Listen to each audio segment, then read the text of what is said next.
Hey, welcome back everybody. My name's Austin. This is the S&P 500, the US stock market. This is Bitcoin. As an investor in the space, we may be about to see a pretty substantial correction in the US stock market. And by association, we may be about to see a pretty substantial correction in Bitcoin as well. Now, I'm not a financial advisor. I cannot see the future, so do your own research. But I'm going to play you two clips and just show you some fundamental metrics and reasoning why we should expect this soon. Soon meaning not tomorrow necessarily, but in the next 1 to 4 weeks. So before we talk about Bitcoin, what metrics, fundamental metrics, can we use to justify this reasoning that the S&P 500 may crash and may crash hard? Well, for perspective, let's go to the gentleman you just saw right there, Scott Menard. He is the Global Chief Investment Officer at Guggenheim Partners, right here. Listen to him talk about how historically the S&P 500 has historically traded about 15 times earnings. But what's the problem? This right here in the last few months has all been inflated from the Fed. The Fed literally printed trillions of new dollars into the economy, cut interest rates to near zero, and as of a few days ago, the Fed announced that they will be buying corporate bonds. Just another sort of artificial stimulus to pump the economy. Now, let's get to the clip. I'm going to let him tell you, but yes, historically, the S&P has traded about 15 times earnings. Right now, where we are, we're about 30 times at the present moment. Historically speaking, the last time the S&P was 30 times above earnings was the internet bubble about 20 years ago. Watch this. Market volatility has really picked up dramatically in recent days. How confident are you that the S&P 500 is actually going to go back and retest those March 23 lows? The market is obviously up tremendously since then. It feels like it's pretty far away. Why do you think that the retest can happen? Well, it's first off, the fundamentals here have not really changed. This is exactly how you would have expected this to play out back in March. But the thing that has changed is the support that's coming from the Federal Reserve. Obviously, there's been a lot of unprecedented actions, buying high-yield bonds, corporate bonds. That is, providing a lift to the market because of all the liquidity. But I'm a guy who believes in fundamentals, and I'm not a new era thinker. And so, I think that at the end of the day, valuation takes over. Historically, the S&P has traded around 15 times earnings. So if earnings on the S&P 500 is $100, that means we should be thinking the fair value is somewhere around 1,500, not where we are today at 3,000, which is 30 times earnings. And 30 times earnings is the kind of multiple you see on the market when we had the internet bubble. And of course, back in the internet bubble in the late 90s, the future looked a lot rosier than it looks today. I could see this market sliding back into the 1600 area, possibly just to the lows. I mean, we have to see as we go. I would expect it to move toward the lows over the course of the next month or so. But, there's a point where the Federal Reserve is going to have to pull out a bazooka in order to maintain credit spreads. And I think the option of buying stocks on the part of the Fed is on the table. Okay, I appreciate that perspective. I like it. But there's a lot to unpack there. For example, the reasoning, the metrics he's using to me is sound. The numbers that he's using on what we will retest, to me, he's a little bit more of a doom and gloomer than what we may actually see. Meaning right now, the S&P is trading around 3,100.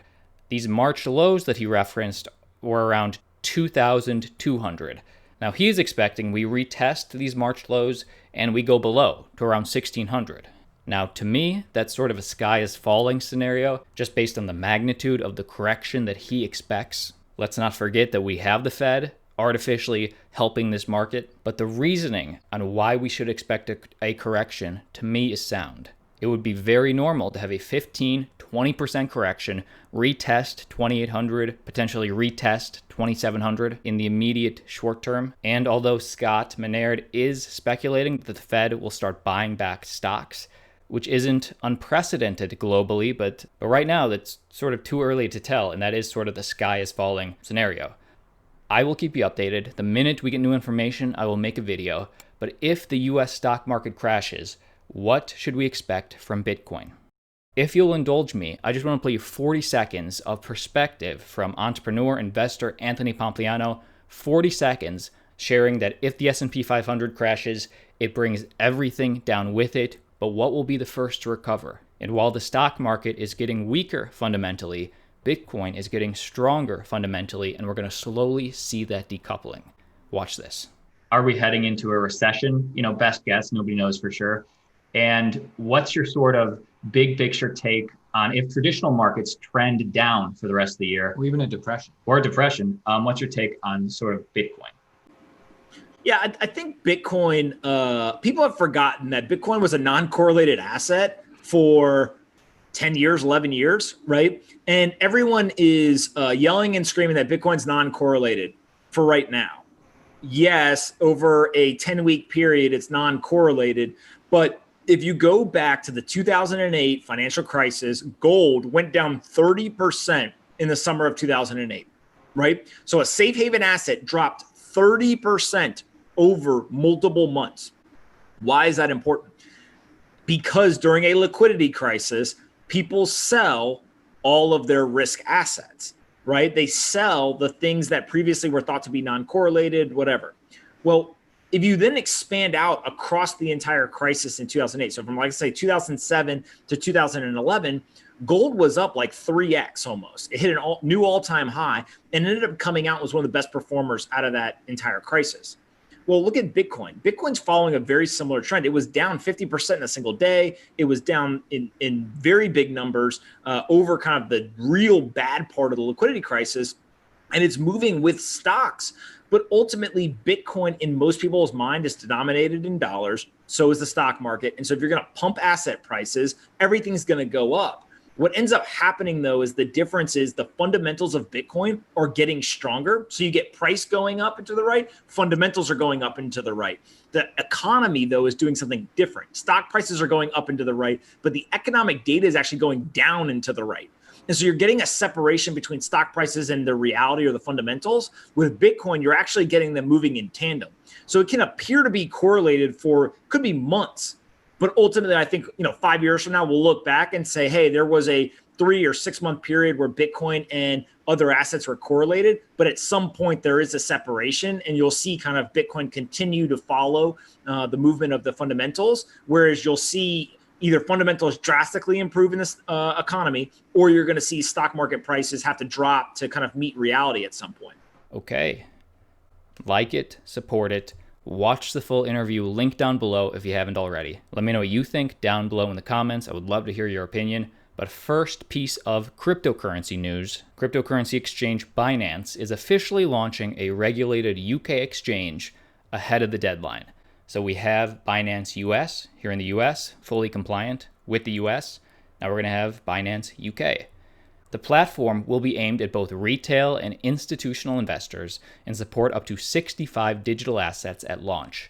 UK customers will be able to buy and sell crypto using Great British Pounds and the Euro. Now, the primary takeaway for you as a Bitcoin holder is this is just another major on-ramp to a major part of the world. I know we have a UK audience at this channel. Another legal, fully compliant on-ramp to buy Bitcoin, to buy up to 65 digital assets / cryptocurrencies. Speaking of compliance, on January 10th, the EU's fifth money laundering directive, MLD5, moved into UK domestic law. Under the amendment, crypto exchanges working in the UK must now register with the UK Financial Conduct Authority, FCA, by January 10th, 2021. So although they have until the end of the year, Binance has made it clear that they will be fully compliant with Binance UK by this summer at the latest. Binance announces an FCA-regulated trading platform for the UK. We didn't have these sort of on-ramps and this sort of green light in terms of compliance to buy cryptocurrency even just 4 years ago. Think about that. The Fed chairman again, as of yesterday, spoke on a US central bank digital currency. Here's what he said. Powell indicated that he was not interested in the private sector's involvement of creating a national digital currency. The private sector is not involved in creating the money supply. That's something that the central bank does. I don't really think the public would welcome the idea that private employees who are not accountable solely to the public good would be responsible for something this important. So if you're wondering if any altcoins, which pretty much are private companies behind them, will be involved with a US digital dollar, then he says no, they're going to create it themselves. That's the video. My name's Austin. Like always, see you tomorrow.